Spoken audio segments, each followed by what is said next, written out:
Well, hello and welcome to the Zonal Weakness brought to you by Gone Football Fantasy, powered by Fantasy Football Scout. Happy Diwali to all the viewers who are celebrating, and of course, wish you a very, very wonderful celebration across the world, wherever you are. And I wish you all safe and a happy Diwali, of course. And as you can see, it's because it's Diwali. Sankalp has decided to go for a party rather than to join me, which is fine. So I'm going to do it alone. And yeah, here I am. And of course, let's get started. And today's zonal looks a little bit different. So you'll find out very soon as to what I mean. And yeah, so let's get started straight away. And this is the zonal weakness, of course, for Game Week 10. And my goodness me, we have already reached Game Week 10 indeed. Yeah, time is flying indeed. Before we start, please do give us a follow and a like and a subscribe to our YouTube channel, to our Facebook page, but also to our Twitter channels. And if you haven't done so, we are producing regular content and quite interesting content as well. So yeah, please do give us a follow and like and subscribe, of course, to our YouTube channel, and we will sincerely appreciate it. And all the data that you see, of course, are taken from the Fantasy Football Scout membership area. If you're interested in the membership, please do click in the link in the description below. And of course, you will get a subscription or a sort of what you call a discount of 40%. And yeah, I think it's pretty interesting deal that is currently ongoing and offered by Fantasy Football Scout. So please hurry. Yeah. Right. So before we get into the zonal, what we would do is we'd just slightly go through the review, the transfer review.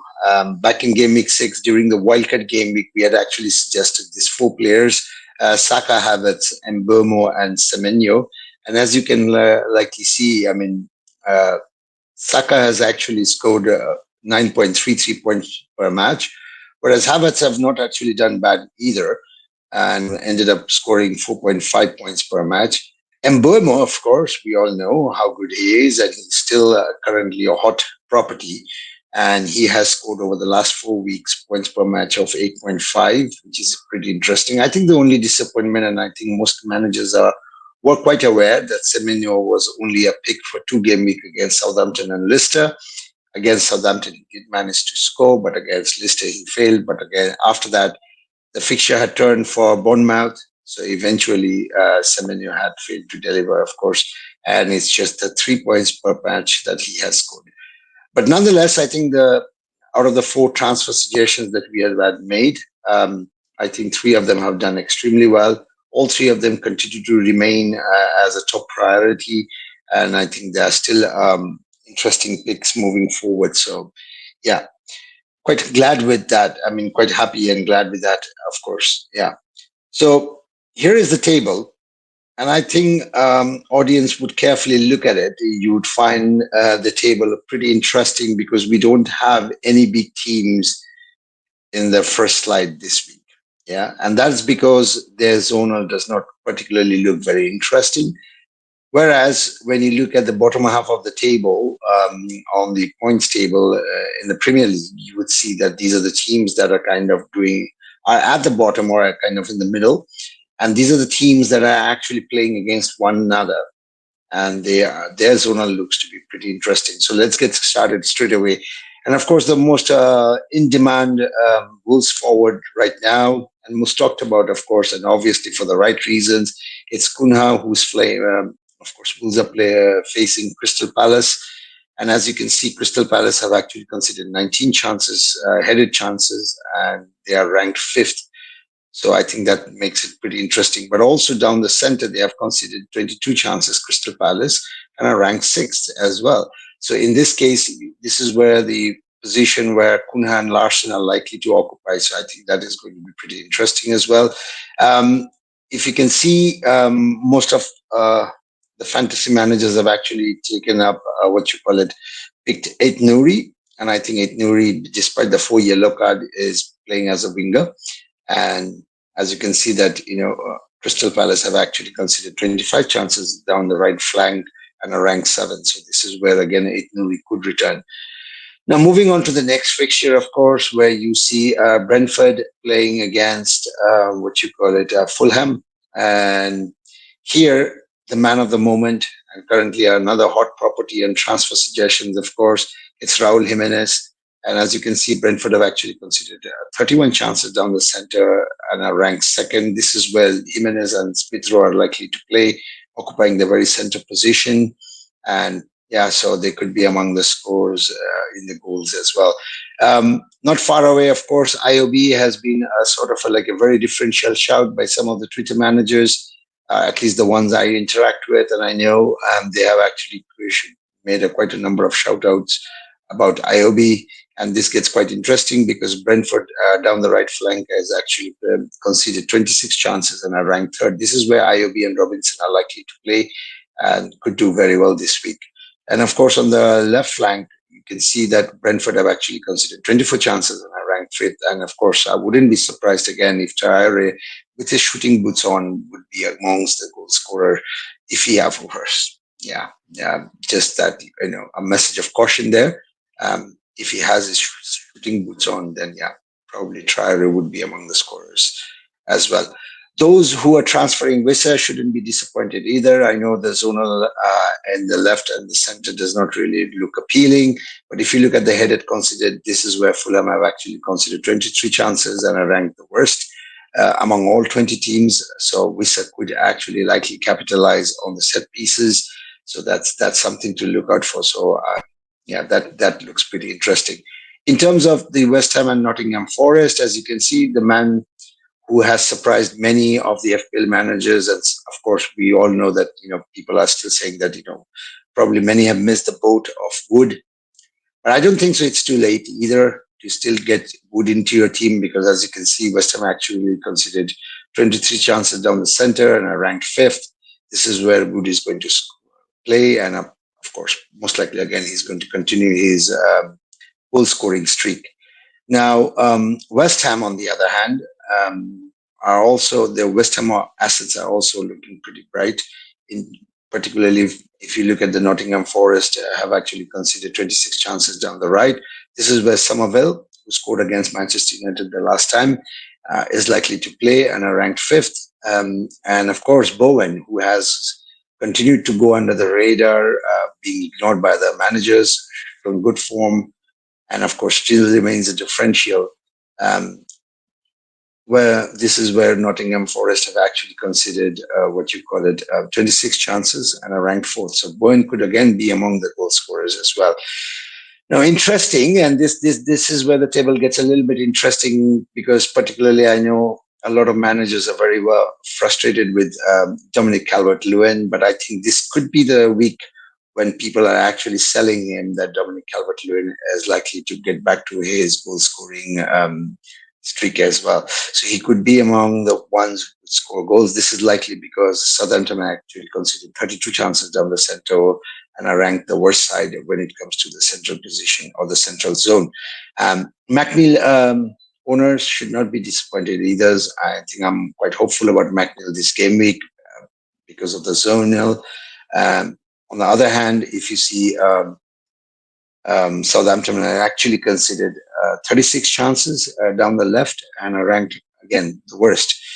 But again, NDIA and Michaelenko, those who have them, I think their prospect look good this week because Southampton again considered 26 chances down the right flank and are ranked fourth. So I think these three players are pretty interesting. But in terms of crosses as well from the right flank and as well as from the left flank, I think Southampton is still very vulnerable. So I think this could be a week where McNeil and DCL could be among the scorers, but NDIA and of course Harrison could also get some goals, but Michaelenko as well, with some assists perhaps. Now moving on to the last fixture for table one, and here it's Leicester versus Ipswich. As you can see, 25 chances have been considered by Leicester down the center and are ranked third. This is where Delap and Hurst, who scored in the previous game, are likely to occupy the position and are possibly in a chance of scoring more goals again and continue their good form. And when it comes to Hutchinson, of course, that's where again it looks a little bit brighter for Ipswich, particularly because Leicester have actually considered 33 chances down the left flank and are ranked second. Now, Davis has been talked about a lot, and I know a lot of people don't like the Ipswich defense. But I think again, Davis could be among the assists. He gave an assist last game week, but I think this week he could again provide another assist as Leicester have actually considered 29 chances down the right flank and are ranked second. So yeah, this first table. This is why I was saying that the first table looks a little bit interesting in terms of the teams that we have managed to see as to whose zonals are really bad and who are showing much more weaknesses than the top teams.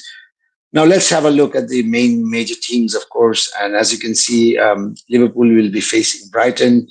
Now, I know Salah here is ranked 15th because Brighton have considered only 16 chances down the left. This is where Salah is going to play and are ranked 15. But that does not, that should not discourage managers to transfer in Salah, particularly because Brighton still leaves a lot of spaces in the midfield. And I think this is why Salah could occupy that position and capitalize on the weaknesses as well. Now, in terms of Haaland and Foden's prospect, Bournemouth looks much tougher or stronger defensively when they are playing home rather than they're playing away. And this is kind of well reflected in the zonal as well. As you can see, Bournemouth have actually just conceded 16 chances down the center and are ranked 14th. This is where Haaland is likely to play. So this could be, again, a close captaincy call between Haaland and Salah, of course. There's not much difference, of course, but I think in terms of moving with the captaincy, I would still stick with Haaland. Um, Palmer is another option, and I know a lot of managers have them. He's got a 50% ownership, but Manchester United down the center looks quite solid, considered only 15 chances and are ranked 17th. Jackson, on the other hand, I think he's looking a very promising asset, at least from game week 12. A lot of managers are already thinking of moving from Jackson, Solanke to Jackson in game week 12.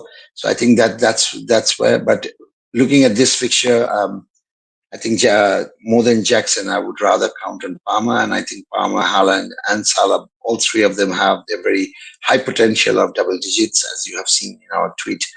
But if you have missed it, please do go and check our Twitter account, and you will see the double digits that kind of well reflects as to where Salah stands, who's kind of top in terms of the double digits, and Haaland and Palmer are kind of in the second position. So Son is another option that people have gone to. Last week he didn't play, but this week he's likely to play. And Aston Villa have actually considered 21 chances down the right and are ranked ninth. So there is not much hope, but again, I wouldn't be disappointed either. So yeah, I think those assets are big game players, and they could likely do well any moment given the situation that they might find themselves. Um, Arsenal versus Newcastle. I think this is where Isaac looks a little bit promising, particularly because Arsenal have considered 25 chances. Gabriel's injury, we don't know the update yet. We still have to decrypt what Arteta will be saying in the press conferences. Saliba is probably back, I think, but not too sure. But Califury is also out. So I think that makes the Arsenal's defense a little bit more vulnerable than they were at the beginning of the season. So Isaac, who scored, I think, last game, is looking like a promising asset again, and probably will draw a lot of managers' attention if he manages to score, and he could likely score, as you can see in the zonal. Wolves versus Crystal Palace. I think this is where a lot of managers have a lot of frustration, particularly with Eze. But I think this could be a week where Eze might be in the scoring chart, particularly because Wolves have actually considered 31 chances down the right flank and are ranked worst. So I think that looks another good option. Mateta, in terms of the headed considered, again, Wolves are looking pretty shaky and have ranked third. So I think that's another interesting options there. Yeah, I'm not going to really touch upon Fernandez and Walker Peters, but I think Dibbling is another shout because a lot of managers have Dibbling. Down the left flank, I think what you can see is that Everton have actually considered 71 crosses and are ranked fourth. So yeah, that's that. Right, let's move on to the next, which is the team of the week. And I think the team of the week kind of reflects what we have already seen in the two tables. It's obviously the front three looks are currently the hot property: Wood, Jimenez, and Cunha. and then it's followed by, of course, you have Ayobi and Bowen, and then it's Bunanote and Saka. So I think this is one of the rarest game week where I have seen Haaland and Salah does not really make it. So that's pretty interesting. Even Palmer. So I think that's quite telling. Davis makes it as well. Mitchell and Michaelenko are the ones that have been selected for this week's team of the week. Let us know what you think about this. But yeah, that's all we have for so far for this week. I hope you enjoyed, and yeah, please do forgive me if I'm not being able to very much express like how Bethany and Sankalp does it, but it is what it is. And I wish you once again all celebrating Happy Diwali. Until then, we'll see you next week. Take care. Bye bye.